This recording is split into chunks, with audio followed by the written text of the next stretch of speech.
Bonjour tout le monde. Alors la question principale sur laquelle nous allons nous pencher pour la présentation d'aujourd'hui sera la suivante. Un panier d'épicerie est-il généralement moins cher chez Maxi que chez Super C?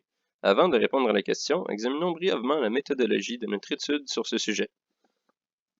En premier lieu, nous avons décidé d'utiliser la méthode de l'échantillonnage stratifié pour former notre échantillon, dans le but de s'assurer à la fois d'avoir un panier avec des produits diversifiés et à la fois d'avoir un panier qui représente les achats typiques d'un Québécois moyen. Pour ce faire, nous avons identifié les 4 strates suivantes, largement basées sur l'ancien Guide alimentaire canadien. De 1, les fruits et légumes. De 2, les produits laitiers. De 3, les viandes et substituts. Et finalement, tout autre produit alimentaire, incluant les produits céréaliers, les sodas et les condiments. Par la suite, pour sélectionner les produits constituant les strates, je me suis moi-même présenté au Super C, où j'ai commencé par me positionner en plein milieu de l'ère des fruits et légumes, choisissant au hasard un produit par présentoir autour de moi, et faisant des rotations ici jusqu'à avoir obtenu 16 produits. Pour les autres strates, le processus est très similaire, toujours commençant dans le milieu de leurs sections respectives et balayant le regard au hasard d'une étagère ou d'un présentoir à l'autre, jusqu'au moment où j'avais suffisamment de produits dans la strate en question. Plus précisément, j'ai récolté les données sur le prix de 40 articles dans la strate des produits divers, de 19 articles dans la strate des produits laitiers et de 25 articles dans la strate des viandes et substituts. En ce qui concerne la taille d'échantillon choisi pour notre étude, il est à noter que nous n'avons fait aucun calcul préalable permettant de limiter l'erreur type commise. En fait, nous avons simplement prélevé un échantillon de 100 produits chez Super C, dont seulement 78 figuraient également parmi les produits offerts chez Maxi, ce qui constitue l'échantillon de base pour notre étude. Puisque les conditions de validité des tests de moyenne sont satisfaites pour un échantillon de 30 et plus, nous avons pris pour acquis que notre échantillon serait plus que suffisamment gras. Sans plus tarder, passons maintenant à l'analyse de nos résultats. Pour ce qui est de notre panier standard, il est important de remarquer que la répartition des produits dans chacune des strates n'est pas égale.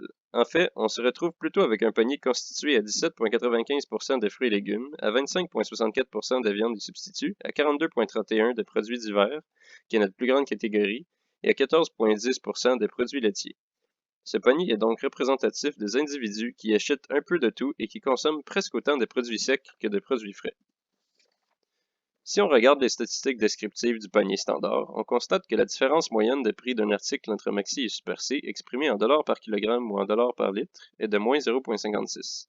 Lorsque nous avons fait un test de moyenne pour donner à parier, nous avons trouvé qu'il s'agissait d'une différence de prix statistiquement significative. Par conséquent, nous pouvons affirmer avec quasi-certitude qu'un article de 1 kg ou d'1 litre coûte en moyenne 56 sous de moins chez Maxi. Pour faciliter l'analyse de d'autres types de paniers, nous avons trouvé pertinent d'identifier les strates des produits pour lesquels les différences de prix moyennes d'une épicerie à l'autre sont les plus grandes.